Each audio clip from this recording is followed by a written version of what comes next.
نبی اکرم صلی اللہ علیہ وآلہ وسلم کی بعثت کے روز ہی سے دین اسلام کے مخالفین پیدا ہو چکے تھے اور اس پیغام حق پر شک اور اعتراضات کرنے والوں کا سلسلہ 1400 برس پرانا ہے۔ آج بھی کوئی دن ایسا نہیں گزرتا جب اس دین فطرت پر کوئی نہ کوئی نیا آبجیکشن نہ کھڑا کیا جاتا ہو اور لوگ اسلام اور مسلمانوں پر کیچڑ اچھالنے کا کوئی موقع جانے نہیں دیتے ہیں۔ لیکن وہ جو کہتے ہیں کہ نور خدا ہے کفر کی حرکت پہ خندہ زن، پھونکوں سے یہ چراغ بجھایا نہ جائے گا، تو یہ بات روز روشن کی طرح عیاں ہے کہ ہر گزرتے روز کے ساتھ اللہ تعالیٰ دین اسلام میں مزید لوگوں کو داخل کرتا جا رہا ہے۔ کوئی بھی پڑھا لکھا باشعور شخص اگر اپنے تعصبات کی اینک اتار کے اس دین کی تعلیمات اور احکامات کا مطالعہ کرے تو وہ اس سے متاثر ہوئے بنا نہیں رہ پاتا، اور اگر پھر بھی کوئی باز نہ آئے تو پھر اللہ تعالیٰ اپنی قدرت کے کئی ایسے مظاہر دکھاتا ہے کہ جس سے ثابت کرنا ہوتا ہے کہ یہی دین برحق ہے۔ دوستو، پی پی لائیو کی آج کی ویڈیو میں آپ کے ساتھ ایسا ہی ایک واقعہ شیئر کرنا ہے کہ جس میں اہل مغرب میں سے ایک خاتون اسلام پر اعتراضات اٹھانے کے لیے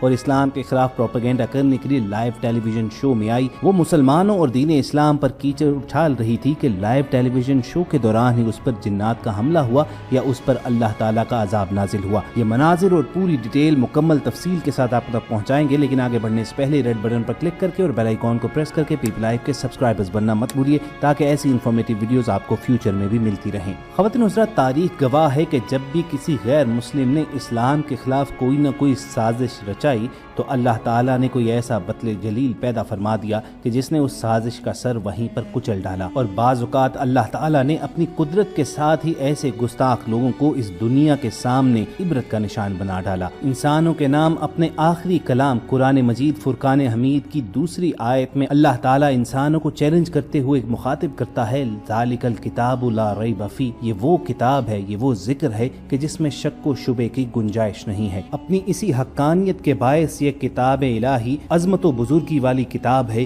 کہ جسے رسول کریم صلی اللہ علیہ وآلہ وسلم پر وحی کے ذریعے لگ بھگ 23 سال کے عرصے میں اتارا گیا۔ یہ وحی اللہ تعالیٰ کی جانب سے حضرت جبرائیل علیہ السلام لے کر آتے، اور جو ہی یہ وحی مکمل ہوتی تو رسول کریم صلی اللہ علیہ وآلہ وسلم اس کی کتابت صحابہ کرام سے کرواتے، اور ان آیات کا مفہوم انہیں سمجھا کر نہ صرف انہیں بلکہ خود بھی ان پر عمل کر کے ایک واضح مثال قائم کر ڈالتے۔ یوں قرآن مجید فرقان حمید ساتھ ساتھ محفوظ بھی ہوتا چلا گیا اور اس کے علاوہ زندگی گزارنے کا ایک عملی نمونہ بھی بنتا چلا گیا۔ نہ صرف اس جہاں کی زندگی کے لیے بلکہ آخرت کی زندگی کے بارے میں بھی یہ ایک گائیڈ ثابت ہوا۔ بلا شبہ یہ عظمت و بزرگی والا اللہ تعالیٰ کا آخری کلام ہی ہے کہ اللہ تعالیٰ نے خود اس کی حفاظت کا ذمہ اٹھا لیا، اور 1400 برس کا عرصہ گزر جانے کے باوجود آج تک اس میں زیر زبر پیش کی تحریف نہیں کی جا سکی، اور جب بھی کوئی اس کلام پاک کی بے حرمتی کی ناپاک کوشش کرتا ہے تو اس مذموم حرکت پر اس کا جو بھی انجام ہوا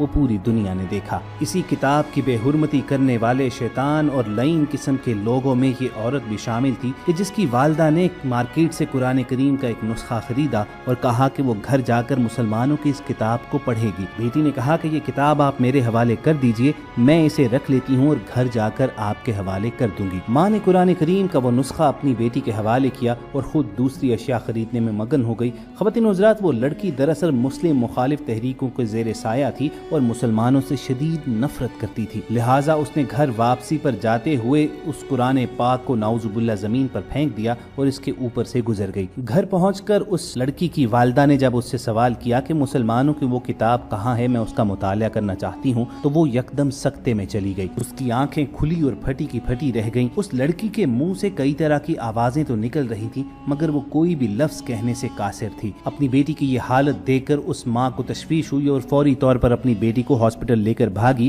کہ میری بیٹی کس حالت میں چلی گئی ہے کہ وہ بات کرنے کی کوشش تو کر رہی ہے لیکن بات نہیں کر پا رہی۔ درجنوں ڈاکٹرز کو بلایا گیا، سینکڑوں ٹیسٹ کیے گئے، کئی طرح کے علاج آزمائے گئے، لیکن نہ تو اسے ٹھیک ہونا تھا اور نہ وہ ٹھیک ہوئی۔ اپنی روٹین لائف میں تو وہ